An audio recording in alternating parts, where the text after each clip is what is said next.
आप देख रहे हैं न्यूज 11 इंडिया। आपके साथ मैं हूं राधा कुंदेरिया। चलिए शुरू करते हैं उत्तराखंड से जुड़ी खास खबरों का सिलसिला, लेकिन उससे पहले एक नजर हेडलाइंस पर। ऋषि गंगा के मुहाने पर बनी झील का मुआयना करने भेजी गई एसडीआरएफ और एनडीआरएफ की टीम। कुंभ मेला 2021 प्रमुख स्नान पर्वों के लिए ट्रेन से हरिद्वार आ रहे हैं तो साथ लानी होगी कोविड रिपोर्ट। उत्तराखंड में कोरोना से 2 मौतें, 48 नए मरीज, 6,789 को मिला कोविड शील्ड का सुरक्षा कवच। झारखंड के एक गांव को अपने 9 सपूतों का दिन रात इंतजार, चमोली हादसे के बाद से कोई पता नहीं। कुंभ 2021 सरकार के एसओपी से हरिद्वार के व्यापारी नाराज, कहा ऐसा रहा तो हम व्यापार कब कर पाएंगे। रुड़की के झबरेड़ा थाना क्षेत्र के मौलना गांव में गन्ने के खेत से एक युवक और एक महिला का शव बरामद हुआ है, जिसके चलते मौके पर एसएसपी हरिद्वार भारी पुलिस बल के साथ पहुंचे। आपको बता दें कि मौलना गांव की विवाहिता और युवक 24 जनवरी से गांव से लापता थे। दोनों की तलाश में पुलिस व परिजन जुटे हुए थे। वहीं कल देर शाम उस समय हड़कंप मच गया जब एक महिला का कटा हुआ पैर बरामद हुआ। लड़की के परिजनों ने गांव के ही युवक पर हत्या का आरोप लगाकर तहरीर देकर मुकदमा दर्ज करवाया था। वहीं युवक पक्ष की ओर से भी पुलिस को गुमशुदगी की तहरीर दी गई थी। पुलिस द्वारा पैर बरामद होने के बाद सब के बाकी हिस्से की तलाश शुरू की गई तो गांव के एक गन्ने के खेत में आज लड़की और युवक दोनों का शव बरामद हुआ है। हालात देखकर लगता है कि सब पुराने हैं और जानवरों द्वारा खाए गए हैं। वहीं मामला अलग अलग समुदाय का होने के कारण मौके पर भारी पुलिस बल तैनात कर दिया गया है। बताया गया है कि मृतक युवती और युवक दोनों एक ही गाँव के हैं और युवती की शादी करीब 4 माह पहले हुई थी। वहीं से वह अपने मायके आ गई थी और करीब 24 जनवरी को युवक और युवती दोनों फरार हो गए थे। अब दोनों के शव मिलने के बाद गांव में लोगों की भीड़ जमा हो गई है। वहीं पुलिस के अधिकारी भी मौके पर पहुंच गए। किसी प्रकार का तनाव न हो, उसके लिए पुलिस पूरी तरह अलर्ट है। हरिद्वार से विशाल आर्य की रिपोर्ट, न्यूज 11 इंडिया।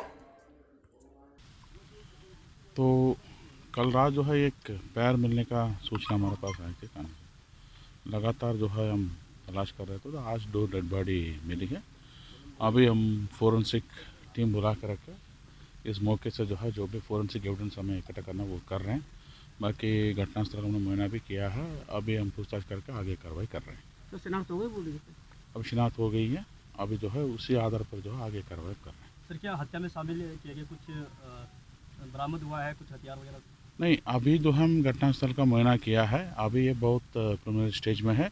अभी हम विवेचना का कार्रवाई कर रहे हैं। जैसा आगे कुछ सूचना मिलेगी, कुछ सुराग लगी तो जरूर आपको हम अवगत कराएंगे। बॉडी युवक नगर पालिका रामनगर में कोविड वैक्सीन का आज तीसरा चरण शुरू कर दिया गया है, जिसमें नगर पालिका सहित कई पुलिसकर्मी व एसडीएम विजयनाथ शुक्ला ने भी वैक्सीन लगवाई। साथ ही एसडीएम विजयनाथ शुक्ला ने कहा कि कोविड-19 वैक्सीन पूर्णतः सुरक्षित है और इसे हर व्यक्ति को लगाना चाहिए। साथ ही किसी भी वायरल वीडियो की अफवाह में ध्यान न दें। जब भी कोविड-19 वैक्सीन लगाने की आपकी बारी आती है तो वैक्सीन जरूर लगवाएं, जो कि 780 कर्मचारियों और अधिकारियों को भी लगाया जाएगा, जिसके चलते आज नगर पालिका रामनगर में 100 लोगों को कोविड-19 वैक्सीन का टीका लगाया जाएगा। अभी तक 30 लोगों को वैक्सीन टीका लगाया जा चुका है। साथ ही उन्होंने कहा कि टीकाकरण का यह अभियान आगे भी जारी रहेगा। रामनगर उत्तराखंड से रजनी सैनी की रिपोर्ट, न्यूज 11 इंडिया। कोरोना का वैक्सीनेशन यहाँ नगर पालिका सभागार में चल रहा है और आज फ्रंटलाइन वर्कर्स को टीका लगने का दूसरा दिन है। यहाँ मेरे द्वारा भी टीका लगाया गया है।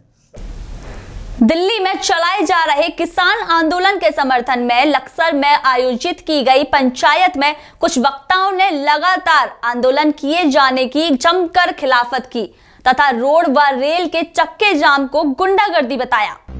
कुछ वक्ताओं ने केंद्र सरकार को किसानों की पक्की दुश्मन बताते हुए आंदोलन को और तेज करने का ऐलान किया है। साथ ही गाजीपुर बॉर्डर पर कुछ करने का भी किसानों को आह्वान किया है।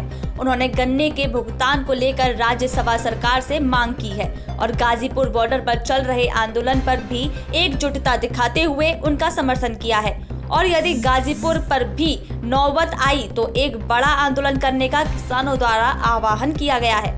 लक्सर से रजनी सैनी की रिपोर्ट, न्यूज़ 11 इंडिया। पहला मांग तो हमारी है कि गन्ने का जो रेट डिक्लेयर करना चाहिए था सरकार को। अब गन्ने का सीजन का एंड होने को जा रहा है, आधी फरवरी जा चुकी, लेकिन किसान को ये भी पता नहीं है कि वो किस भाव में उसका। उत्तराखंड सरकार ने की पर्यटकों से अपील, कहा अब सब सामान्य है, आपको डरने की कोई जरूरत नहीं है। उत्तराखंड सरकार ने रविवार को राज्य के चमोली जिले के बाढ़ की चपेट में आने के बाद पर्यटकों को बिना किसी डर के राज्य में पर्यटन करने की अपील की है।